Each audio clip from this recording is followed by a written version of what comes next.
Tahun ini mungkin tahun paling penting berkhotbah keberkawan cendekiawan di seluruh dunia.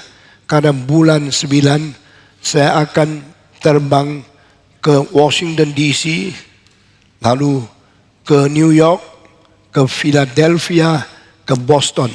Saya akan berkhotbah kepada siapa? Kepada orang-orang yang paling pintar, paling akademik di seluruh dunia.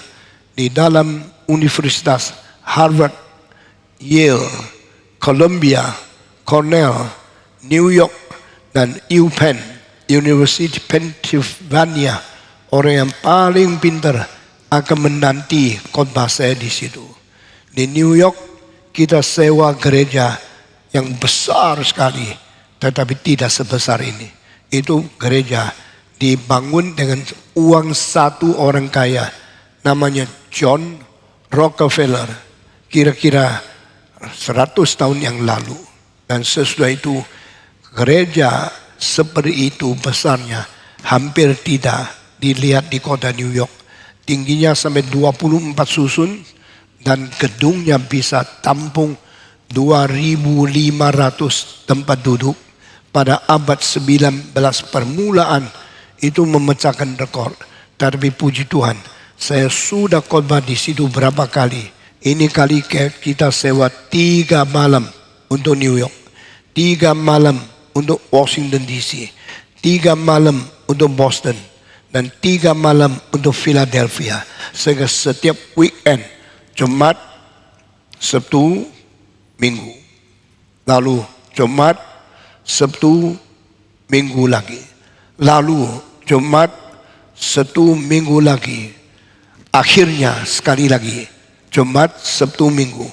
4 kota, setiap tempat lebih 2.500 tempat duduk. Dan di dalam 1 bulan itu paling sedikit 10.000 orang yang mengikuti kebaktian di 4 kota itu. Yang herannya adalah kita boleh menyimpan gedung musik yang terkenal di seluruh dunia, dianggap sebagai konser hall yang terbaik di Amerika, Boston Symphony Hall, yang mempunyai tempat duduk hampir 3.000, kira-kira 3 kali lebih besar dan berkonsol kita, dan kita bayar mahal sekali. Tapi harap Tuhan memberikan keuangan yang cukup. Waktu itu berapa yang akan ikut saya tidak tahu, tapi semua yang pergi ikut saya, mereka bayar tiket sendiri. Dan STEMI akan memimpin kebaktian di Amerika. Selain weekend dari 4 kota ini, weekday Senin, Selasa, Rabu, Kamis, kami akan mengunjungi universitas di Amerika Timur yang paling bergengsi, yang paling terkenal, paling akademik, dan murid-muridnya yang paling pintar. Kita akan melayani mereka. Dan banyak mahasiswa, bukan saja dari Amerika, juga dari India, dari Tiongkok, dari Korea, dari Taiwan, dan dari negara yang lain. Sebagian kecil dari Indonesia, karena masuk sekolah, dan tentu di situ sangat sulit. Kalau yang daftar 1.000 orang, hanya diterima paling banyak 35 sampai 70. Karena sekolahnya begitu gengsi, tidak gampang masuk. Dan saya akan memimpin mereka berada di Amerika. Ini Boston Symphony Hall yang 3.000 tempat duduk. Salah satu akustik terbaik di Amerika. Nah, ini adalah Symphony Hall tergengsi di Amerika. Lalu tempat-tempat yang lain saya tidak tentu bisa menunjukkan. Nah, ini Berlin Philharmonic Hall. Ini bukan di Eropa ya. Ini bukan di Amerika, di Eropa. Kita bersyukur kepada Tuhan. Setelah saya pulang dari Amerika akhir daripada bulan September, kita mulai mempersiapkan khotbah yang penting di dalam Kongres Global Convention di pusat sini. Dan di situ ada Global Convention yang kerjasama antar tim di Amerika dari Chinese dan tim STEMI di sini. Kami harap yang hadir daftar fisik mungkin 4-5 ribu orang. Yang daftar melalui online mungkin 30 ribu orang. Akan mempengaruhi seluruh dunia.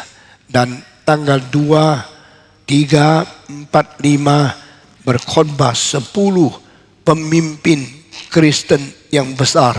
Baik dari luar negeri, dari Korea, dari Indonesia akan berkhotbah. Saya sendiri akan memimpin 2 kali khotbah di dalam kongres itu.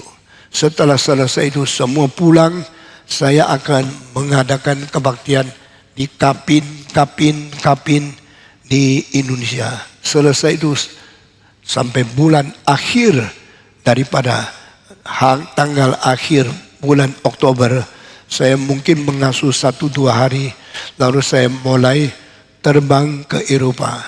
Bulan 9 saya berada di Amerika dan nyonya saya kepingin ikut karena ini terakhir adalah kebaktian perpisahan dari tempat yang penting dan universitas yang paling akademik.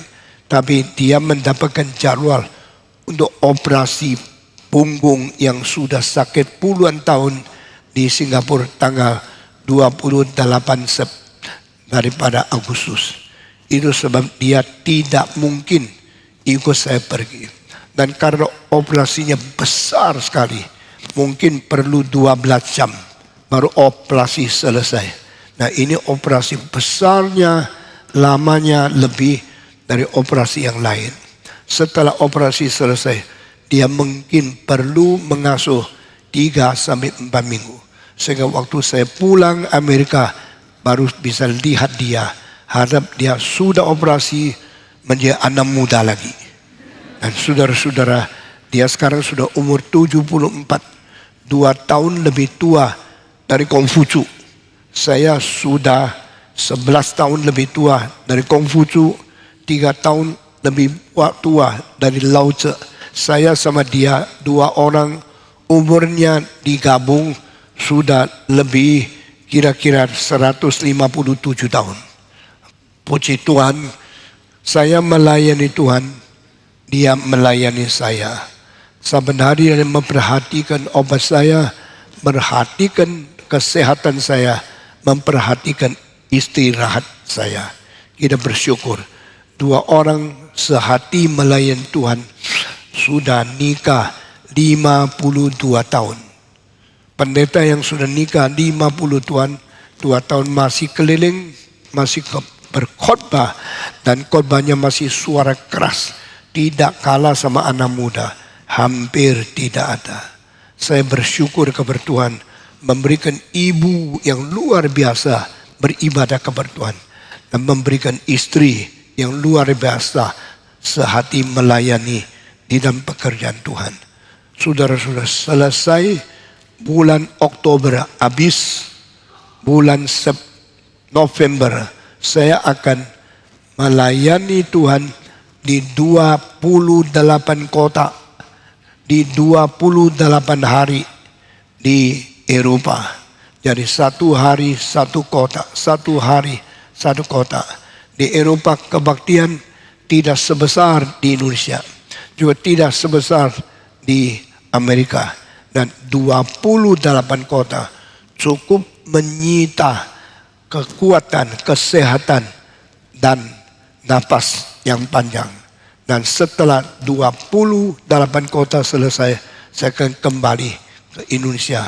Kota-kota di Eropa termasuk Hongaria, Polandia, dan Jerman, Switzerland, Italia, Austria, lalu Perancis, Portugal, dan Spanyol, Inggris, Skotlandia, dan akhirnya kembali dari kota Roma ke Jakarta. Waktu pulang ke Jakarta sudah bulan November. Bulan November selain minggu saya khotbah di sini karena waktu itu sudah hampir 2 bulan di luar, sehingga saya harus kembali meninjau Anda yang saya kasihi sebagai anggota GRII. Dan sesudah itu saya akan melayani kira-kira paling sedikit 14 kota di seluruh Indonesia untuk KKR Natal dari Sumatera sampai di Indonesia Timur. Kiranya Tuhan kasih kekuatan. Dari bulan September sampai bulan Desember saya sudah sangat loyo, sangat capek. Selesai itu kita menyelesaikan tahun 2023. Dan kalau Tuhan mengizinkan saya boleh masukkan tahun 2024, saya umurnya sudah 84.